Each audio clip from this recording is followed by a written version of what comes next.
할렐루야. 귀한 찬양대 하나님께서 영광을 받아주시는 줄 믿습니다. 오늘 제가 본 이후로 남자분들이 제일 많이 서신 것 같아요. 감사합니다. 더 많이 채워질 수 있기를 축복합니다. 사랑합니다.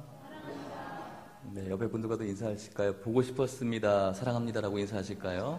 네.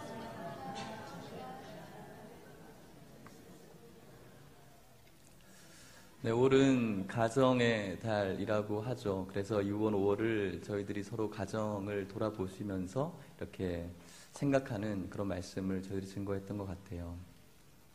아이들을 바라보고, 또 부모님들을 바라보고, 또 선생님들을 바라보고, 또 오늘은 부부를 또 바라보려고 합니다. 5월에는 어린이날도 있고, 어버이날도 있고, 또 부부의 날도 있습니다. 여러분, 부부의 날이 며칠인 줄 아십니까? 아는 분도 계시는군요. 그날 좀 특별한 일이 있으셨나요? 네. 21일입니다. 21일. 21일로 부부의 날을 제정한 지는 그렇게 오래되지가 않았어요. 2003년도 정도에 와서 국회에 통과되었다고 해요. 그전에는 없다는 것이었죠. 왜 하필 21이라는 숫자의 날로 정했을까요? 둘이 하나가 되어지는 날이라는 거예요. 그래서 21일을 가정의 달 속에서 부부의 날로 정했다는 것이죠. 그 가정이 행복하기 위해서는 부부가 행복해야 됩니다. 부부가 행복하기 위해서는 둘이 하나가 되어질 때 행복할 수가 있는 것이죠. 그 둘이 계속해서 평행선을 이루면서 둘이 되면은 그 가정이 절대로 행복할 수가 없는 것입니다. 이곳에 있는 부부분들 계시면 둘이서 하나가 되어질 수 있는 아름다운 부부가 될 수 있기를 주님의 이름으로 축복합니다. 이곳에 나오신 남편분, 또 아내분, 또 아버지, 어머니, 오늘 그분들에게만 집중되어지는 말씀은 아니고요. 오늘 여러분들이 각자 맡은 가정의 구성원으로서 여러분들에게 주시는 하나님의 놀라운 메시지가 있다는 사실을 믿으시고, 오늘 말씀이 모든 가정에 주시는 말씀인 줄 믿고 이 말씀 가운데 주목할 수 있기를 주님의 이름으로 축복합니다. 오늘 우리가 읽은 본문은 주 안에서 살아가기를 바라는 주님의 가정, 그 가정이 어떻게 살아가야 되는가에 대해서 주시는 하나님의 놀라운 메시지입니다. 오늘날 수많은 가정이 탄생을 해요. 특별히 5월 같은 경우는 어제도 결혼식장을 갔다 왔는데 가장 많은 커플들이 생겨나는 그런 계절이죠. 하지만 좀 불쌍하게도 불행하게도 많은 가정들이 탄생도 되지만 또 많은 가정들이 깨어지기도 하는 것이 오늘날의 시대인 것 같습니다. 여러분, 그들이 결혼할 당시에 사랑하지 않아서 그랬을까요? 그렇지 않아요. 결혼했을 때 누구보다 사랑했다는 것이죠. 누구보다 사랑했다는 거예요. 주위 사람들이 부러워할 만큼, 요즘 젊은이들이 이야기하는 닭살 커플 정도로 너무너무 사랑해서 결혼했다는 거예요. 하지만 서로를 사랑하고 평생을 같이 하기로 한 그 약속들이 깨어져 가는 것을 너무나 쉽게 발견하는 것 같아요. 서로 같이 살면서 아이를 낳고 또 추억을 공유한 그런 삶의 기억들을 너무나 쉽게 휴지통으로 던져버리는 많은 부부들이 있다는 것이죠. 여러분, 서로에게 자신이 있었어요. 처음에는. 또 서로에게 사랑이 있었어요. 그런데 결혼 생활을 하다 보니까 서로를 바라보지 못하는 많은 것들이 생겨나서 그렇기 때문에 그렇죠. 서로를 향한 자신이 있었고 서로에게 사랑이 있었는데 이제 아이들이 커가면서 아이들을 바라보게 되고 또 월말에 내야 될 카드값을 바라보게 되어지고 또 쌓여져 가는 설거지거리를 바라보면서 점점 서로를 바라볼 수 없는 바라보는 시간이 줄어든다는 것이죠. 내 옆에 있는 사람이 늙어가고 있고요. 처음에 그 아름다웠던 얼굴들이 이제 다 사라져가고 마음 하나만을 바라보면서 처음과 같은 마음으로 어떻게 사랑할 수가 있을까? 그 사랑이 자꾸만 변해져 가는 것을 발견하게 돼요. 요즘은요, 이혼을 하지 않아도 이모셔널 디보스라고 해서 정신적인, 감정적인 이혼 상태로 살아가는 부부들도 많이 있다고 하더라고요. 만일 헤어져서 정말로 이 사람은 진짜야라고 이야기하면서 새로운 사랑을 만난다면 정말로 그 사랑을 지킬 수 있을 것인가? 그 사랑을 지킨다는 것이 굉장히 쉬운 일이 아니라는 것이죠. 그렇기 때문에 예수 그리스도를 믿는 오늘 여러분들을 향해서 이 시간 이 말씀으로 권면을 하고 싶은 것입니다. 주님의 가정이 되어야 한다는 것입니다. 사랑하는 여러분, 우리의 사랑은 늘 변해요. 우리들의 감정과 환경과 상황 속에서 정말로 절대적으로 변하지 않을 것이라는 가치인 사랑도 변할 수밖에 없다는 것이죠. 그렇기 때문에 변하지 않는 분을 붙들 수밖에 없어요. 이 세상의 것은 변하지만 변하지 않는 분을 붙들어야 되는데 변하지 않는 분이 누구입니까? 하나님이시죠. 하나님이 가지고 있는 모든 속성은 변하지 않아요. 그렇기 때문에 하나님의 그 놀라우신 사랑이 우리들의 가정을 지켜주어야만 우리들의 가정 가운데의 사랑이 변하지 않는다는 것이죠. 우리의 가정을 이루면서 저와 여러분들은 각자의 가정이라는 인생의 드라마를 쓰고 있다는 사실을 알고 계십니까? 어떤 분은 아버지라는 배역을 맡고 있고요. 어떤 분은 어머니라는 배역을 맡고 있어요. 또 어떤 분들은 자녀라는 배역을 맡고 있다는 것이죠. 그 배역들 중에 그 가정의 드라마 속에 주인공이 누구일까요? 생각해 보십시오. 오늘날 여러분들의 가정을 이끌어가면서 여러분들 가정 속의 주인공은 누구시죠? 아버지신가요? 어머니신가요? 여러분들의 자녀들입니까? 어떤 가정은 아버지가 주연이신 것 같아요. 아버지 한마디에 모든 가족들이 네 라고 순종할 수밖에 없는, 그래서 그 아버지가 연출가이기도 하고 또 주인공으로 드러나기도 하는 가정이 있죠. 또 어떤 가정은 어머니가 주인공인 가정이 있어요. 그 곳간의 내무부 장관으로서 곳간의 열쇠를 쥐고 있기 때문에 가장 큰 권세를 지신 분이라서 또 주인공일 수도 있죠. 또 어떤 가정은 자녀들이 주인공일 수도 있어요. 이 자녀가 울고 웃는 것에 따라서 인생의 모든 희노애락이 섞여 있듯이 이 아이에게 모든 것이 집중되어지는 가정이 분명히 있죠. 어떻습니까, 여러분? 오늘날 여러분들의 가정의 주인공은 누구입니까? 이렇게도 물어볼까요? 그렇다면은 여러분들의 가정의 주인공이 누구여야 합니까? 여러분들의 가정의 주연이 누구여야 할까요? 다들 아시겠죠? 따라해 보시겠습니까? 하나님. 한 번 더요. 하나님. 반드시 주님이어야 되는 줄 믿습니다. 사랑하는 여러분, 인정하기 싫을 수도 있지만 남편도 조연이고요, 아내도 조연이고, 물론 아이들 역시 조연이어야 됩니다. 우리가 드라마를 보면은 드라마를 만들 때 조연인의 역할을 해야 될 사람들이 오바해서 자신이 주인공처럼 역할을 하려고 하면 그 드라마가 어떻게 될까요? 망치는 거예요. 그 조연의 역할을 연출가가 빼앗아 버려요. 마찬가지로 남편이 주인공이 되는 순간, 여러분들의 가정 가운데 아내가 주인공이 되는 순간, 그리고 여러분들의 자녀가 여러분들의 가정 속의 주인공이 되는 순간, 그 순간은 우리들의 가정의 평안이 깨어지는 순간이 되어버리고 맙니다. 오늘 시편 1절이 우리들에게 그것을 이야기해 주고 있습니다. 주님을 사모하는 가정, 주님께서 다스리는 가정이 어떻게 마음을 가져야 되는지, 어떻게 살아가야 되는지 말씀을 주고 있다는 것이죠. 오늘 본문 말씀 1절인데요. 우리 다 같이 한번 선포하는 마음으로 읽어보겠습니다. 한번 스크린을 보시고요. 같이 선포하는 마음으로 읽겠습니다. 시작. 여호와를 경외하며 그의 길을 걷는 자마다 복이 있도다. 한 번만 더 읽어볼게요. 시작. 여호와를 경외하며 그의 길을 걷는 자마다 복이 있도다. 아멘. 여러분의 가정의 주인공이신 여호와를 경외하는 것, 그의 길을 걷는 자가 복이 있고요, 그 길을 걷는 가정이 복이 있는 줄 믿습니다. 경외한다는 것이 무엇입니까? NIV 영어 성경에는 fear라고 해서 두려움이라고 이야기해요. 이 경외는 어떤 무서운 공포의 대상 앞에서의 두려움이 아니에요. 하나님의 주권과 영광을 인정하는 자가 드리는 거룩한 두려움, 경건한 공경심, 이것이 바로 경외인 것입니다. 하나님의 주권을 인정하는 거예요.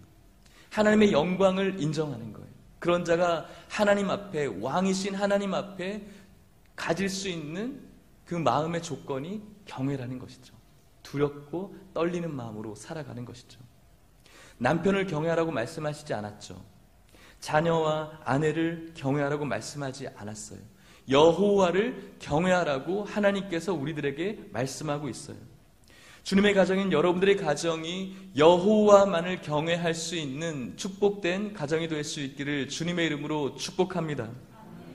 주님을 주인공으로 삼고 마땅히 자신을 조연으로 인정하는 우리들의 가정 가운데 주님께서 주시는 놀라운 축복의 메시지가 오늘 우리가 읽고 있는 시편 128편의 메시지라는 사실입니다. 남편과 아내와 자녀들을 향해서 주님께서 말씀하고 있는데요. 자, 그렇다면 주님께서 어떠한 복을 말하고 있는지 성경 속으로 들어가 보도록 하겠습니다. 주님을 주인공으로 삼고 자신을 조연으로 인정하는 남편, 그리고 아버지에게 주시는 하나님의 놀라운 복. 2절 말씀입니다. 같이 한번 또 읽어보도록 하겠습니다. 시작. 네가 내 손이 수고한 대로 먹을 것이라. 내가 복되고 형통하리로다. 아멘. 남편에게 주시는 복이에요. 주님을 경외하는 남편에게. 네가 네 손이 수고한 대로 먹을 것이라. 정상적이고 건강한 사람은 각자의 일을 갖고 있어요. 사람들은 자신의 일을 통해서 자신의 꿈을 성취시키고 남편과 아버지는 자신이 부양해야 될 그 가족을 경제적으로 부양하게 됩니다. 그리고 사람이 수고한 만큼 그에 합당한 대우를 받으면서 먹을 것을 구하는 것이 지극히 당연한 일이죠. 그런데 여러분, 조금은 아쉽게도 우리들이 살아가는 현실을 조금만 들여다본다고 할지라도 우리가 수고한 대로 무언가를 먹는다는 것이 그렇게 합리적이지 않은 것 같아요. 정말로 열심히 일하는데 열심히 일한 만큼 돌아오지 않는 것이 오늘 우리들이 살아가는 시대가 아닌가 생각해 봐요. 그래서 사람들은 요행을 바라기도 하죠. 많은 사람들을 속이고 더 많은 이익을 창출하기 위해서 많은 사람들을 해하는 것이 오늘날 살아가는 많은 사람들의 모습이라고 할 수가 있겠죠. 그래서 손의 결과만큼 얻을 수 있다는 것이 진정한 복이라는 것이죠. 사랑하는 남편과 그리고 아버지 여러분, 여러분들이 하나님을 경외하심으로 말미암아 네 손이 수고한 대로 먹을 것이라는 이 하나님의 놀라운 복이 여러분들의 가정 가운데 성취되어질 수 있기를 주님의 이름으로 축복합니다. 사랑하는 남편과 아버지 여러분, 여러분이 하나님을 경외하는 인생을 삶으로 인하여서 여러분들의 모든 재정에 만족이 있기를 주님의 이름으로 간절히 소망합니다. 힘들고 어려운 형편이라고 할지라도 그 속에서 주시는 하나님의 놀라운 은혜를 깨닫고 그것으로 인하여서 하나님이 주시는 참 만족과 기쁨을 얻을 수 있다면 그것이야말로 참 행복이라고 할 수가 있는 것이죠. 남편과 아버지께서 하나님을 두려워할 줄 알고 하나님을 경외한다면 그 가정이 행복할 수밖에 없다는 것이죠. 아내에게 주시는 말씀이 또 있습니다. 주님을 주인공으로 삼고 마땅히 자신을 조연으로 삼는 아내에게 주시는 복이 있다는 것이죠. 3절 말씀입니다. 또 읽어볼게요. 시작. 내 집 안방에 있는 내 아내는 결실한 포도나무 같으며 라고 말씀합니다. 내 집 안방에 있는 너의 아내는 결실한 포도나무 같다. 하나님을 경외하는 너희들의 가정의 아내는 결실한 포도나무 같다는 것이죠. 결실한 포도나무가 상징하는 것이 무엇입니까? 풍요를 상징해요. 하나님을 두려워하고 존경하는 마음, 곧 경외하는 마음으로 살아가는 그 아내가 그 가정을 어떻게 경영해 나갈까요? 어떤 신혼 가정의 주부에게서 들은 이야기가 있어요. 남편을 직장으로 보내고 또 아이들을 어린이집으로 보내고 그 남는 시간 동안 하는 일들이 있다고 하더라고요. 그 어린이집에 보낸 그 아파트에 있는 젊은 부부들, 그 아내들끼리 모여서 그 가정에서 수다를 떤대요. 술을 마시면서 이야기를 한다고 하더라고요. 술을 마시면서 자기들끼리 교제하면서 처음에는 자신의 아이들의 어떤 교육 문제에 대해서 이야기를 하는 것이죠. 그렇게 이야기의 소재가 다 끝날 때쯤에는 자신의 남편들에 대해서 이야기를 하는 거예요. 여기까지는 괜찮은데 자신의 남편의 이야기가 끝나고 난 다음에 또 다른 소재를 갖는데 그것은 바로 남편이 아닌 다른 남자에 대한 이야기를 하는 것이죠. 요즘 매스컴에도 보면은 남편 외에는 또 다른 남자를 사귀는 것이 유행이라는 것을 또 매스컴에서 방영되는 것을 봤어요. 이렇게 악한 세대에 우리가 살아가고 있는 것이죠. 하나님을 경외하고 하나님을 공경하고 두려움으로 살아가는 그 아내가 이렇게 살아갈 수가 있을까요? 그렇지 않다는 거예요.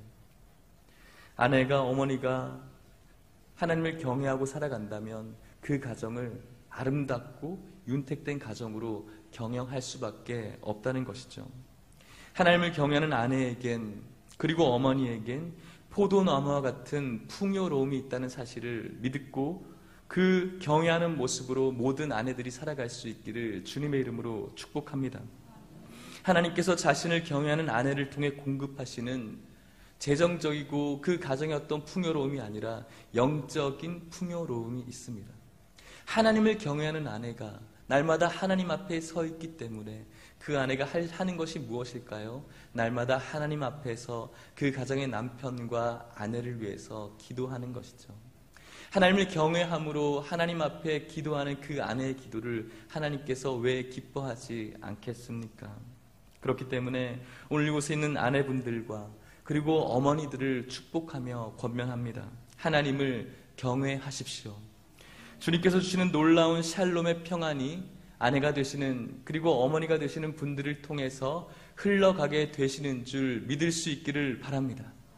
그리고 이런 아내와 영적인 풍요와 함께 생애를 보내는 남편과 그리고 자녀들이 얼마나 행복하겠습니까?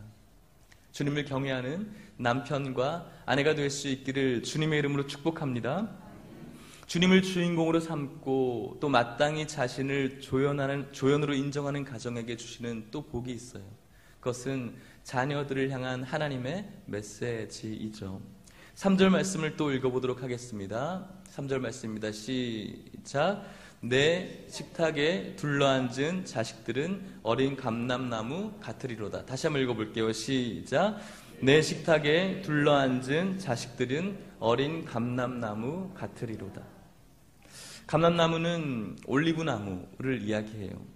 이 올리브나무는 생장이 굉장히 느리다고 해요. 10년 정도가 지나야 첫 열매를 가질 수가 있고요. 완전한 열매를 가지려면은 30년이 지나야 그 수확된 수확다운 수확을 할 수가 있다는 것이죠. 오래 걸리죠. 이렇게 결실하기까지 중요한 것은 긴 기간 어떤 대적의 침공과 약탈이 없어야 그 수확이 가능하다는 것이죠. 감람나무로서의 웅장한 어떤 외모와 풍성한 결실은 아름다움과 수려함과 힘과 능력을 상징해요. 그리고 하나님으로부터 오는 복과 평화를 상징한다는 것이죠. 왜 그렇습니까? 긴 시간 가운데 형통함이 있어야 이 열매를 얻을 수가 있기 때문에. 그래서 이 어린 감람나무는 이스라엘 백성들에게 있어서 희망이고 소망이었다는 것이죠. 이 어린 감람나무를 통해서 이스라엘 백성들이 희망을 갖는 거예요. 이 어린 감람나무와 같은 자녀들을 통해서 그 가정이 희망을 발견하고 소망을 발견하기 때문에 하나님을 경외하는 가정의 그 자녀들, 그 식탁에 둘러앉아 먹고 마시는 그 자녀들을 향해서 어린 감람나무와 같은 복이 있을 것이라고 하나님께서 말씀하고 있습니다. 저는 확신합니다. 부모님의 영육간의 보호와 은혜 가운데서 하나님을 배우며 자라나는 여러분들의 자녀들이 여러분들 가정 가운데 희망과 소망이 된다는 사실을 확신합니다. 여러분들의 가정을 우리가 가정에 있는 자녀들을 어떻게 키워야 될까요? 하나님을 경외하는 아버지, 하나님을 경외하는 어머니, 하나님을 경외하는 할아버지, 할머니, 그 모습을 통해서 우리 자녀들이 그 경외의 모습을 보고 배운다는 것이죠. 내가 마땅히 조연임을 인정하면서 우리 가정의 모든 통치권과 주권을 하나님 앞에 내어드리는 아버지와 어머니의 모습을 바라보면서 우리 자녀들이 그 가정의 희망과 소망으로 자라난다는 사실입니다. 힘들고 어려운 때에도 가정적으로 경제적으로 힘든 때가 온다고 할지라도 또 상황적으로 어려운 때가 온다고 할지라도 힘을 낼 수 있는 하나의 근거는 우리 감람나무 같은 자녀들이 내 품속에서 자라고 있다는 사실이죠. 이곳에 있는 부모님들에게 다시 한번 축복합니다. 여러분들의 식탁에 둘러앉아 먹고 마시는 자녀들이 여러분들의 삶 가운데서 어린 감람나무와 같은 복이 있게 될 줄 믿습니다. 여호와를 경외하는 주님의 가정에게 말씀하시는 놀랍고도 중요한 마지막 축복의 메시지 5절, 6절 말씀입니다. 5절, 6절 말씀을 다시 한번 읽어보도록 하겠습니다. 시작. 여호와께서 시온에서 내게 복을 주실지어다. 너는 평생에 예루살렘의 번영을 보며 내 자식의 자식을 볼지어다. 이스라엘에게 평강이 있을지로다. 식탁에 둘러앉은 자식들은 어린 감람나무 같으리로다. 아멘. 하나님께서 시온과 평생의 예루살렘의 복을 말씀하고 있어요. 여호와께서 시온에서 내게 복을 주실지어다. 너는 평생의 예루살렘의 번영을 보며 내 자식의 자식을 볼지어다. 이스라엘에게 평강이 있을지로다. 여호와를 경외하는 그 가정에게 주시는 복인데 시온, 예루살렘 이 단어를 써가면서 복을 명령하고 있어요. 어떻습니까 여러분? 시온, 예루살렘 그 단어를 들었을 때 뭔가 신선하고 아름다운 느낌이 들지 않습니까? 뭔가 굉장히 평화로운 그런 분위기를 자아내는 것 같아요. 예루살렘, 살렘 이 도시는 이름은 평화의 도시라는 뜻을 갖고 있어요. 그런데 여러분 이 시온과 예루살렘이 기억하는 역사적인 정황들은 하나도 아름답지 않았다는 것이죠. 평화로운 적이 별로 없었다는 사실이에요. 언제나 강대국 사이에 끼어서 전쟁의 위험 속에서 살아가야만 했던 도시가 시온, 예루살렘이었다는 것입니다. 하지만 여러분 그 많은 전쟁과 징계가 있었지만 놀라운 사실이 비밀이 숨겨져 있어요. 힘들고 어려웠던 시절이 너무나 많았지만 그 시온과 그 예루살렘을 한 번도 떠나지 않고 버리지 않고 늘 동행하셨던 분이 있었다는 거예요. 그분이 누구일까요? 하나님이라는 것이죠. 이것이 바로 시온과 예루살렘의 복을 의미하고 있는 것입니다. 한 번도 하나님께서는 그 예루살렘을 떠나지 않으셨고 그들을 버리시지 않았다는 거예요. 힘들고 어려운 상황 가운데서도 다른 사람들은 다 포기하고 떠나고 버릴지 몰라도 우리 하나님께서는 그들을 지키시고 함께해 주셨다는 것이죠. 오늘 이곳에 있는 여러분들의 가정에게 믿음으로 축복합니다. 여러분들이 살아가는 현실이 어쩌면 시온과 예루살렘이 겪었던 그 전쟁보다도 더 아픈 전쟁일 수도 있을 것 같아요. 오늘도 그런 전쟁 속에서 살아오신 사랑하는 성도님들이 있을 것 같다라는 생각을 합니다. 밤이면 어떠한 문제와 어려움 때문에 잠 못 이루고 고심하면서 눈물 속에 지새웠던 그런 성도님들도 있을 것 같습니다. 어떤 때는 하나님의 말씀대로 살지 못해서 하나님의 징계 속에 눈물을 흘리고 또 아픔 속에 지내는 그런 분들도 있을 것 같습니다. 그것이 견디기 힘든 고통이고 아픔이고 슬픔이겠죠. 하지만 여러분 염려하지 마십시오. 주님을 경외하는 주님의 가정은 우리 주님께서 지켜주시는 줄 믿을 수 있기를 축복합니다. 하나님은 여러분들의 가정을 절대로 버리지 않으세요. 하나님께서는 여러분들의 가정을 어떤 일이 있어도 떠나지 않으세요. 여러분이 눈물 흘릴 그때에도 여러분들을 바라보시며 안으시고 품으시는 우리 하나님이 있다는 사실을 믿으시고 안심할 수 있기를 주님의 이름으로 축복합니다. 어떤 일이 풀리지 않는다고 할지라도 어떠한 문제에 가로막혀 있다고 할지라도 그때에도 우리 하나님께서는 함께 하시고요.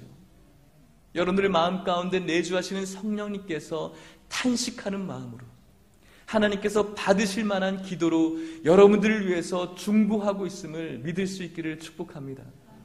우리 하나님께서는 여러분들의 눈물을 닦아주시기를 원하시는 분이세요. 그 하나님께서는 오늘도 여러분들의 마음을 지키시고 보호하기를 원하세요.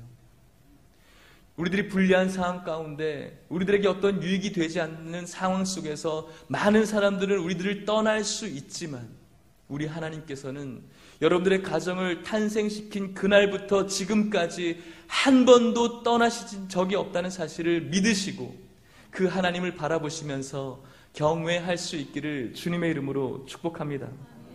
항상 행복하고 부유하고 즐거우면 좋겠지만 그렇지 않은 날들이 많이 있습니다. 그때마다 여러분, 우리들 마음 가운데 어떠한 생각이 드냐면 내가 주인공이 돼야지. 그래, 내가 무언가를 해봐야지. 내가 주인공이 돼서 이 가정을 무언가 해봐야지라는 마음이 불쑥불쑥 들 때가 있어요.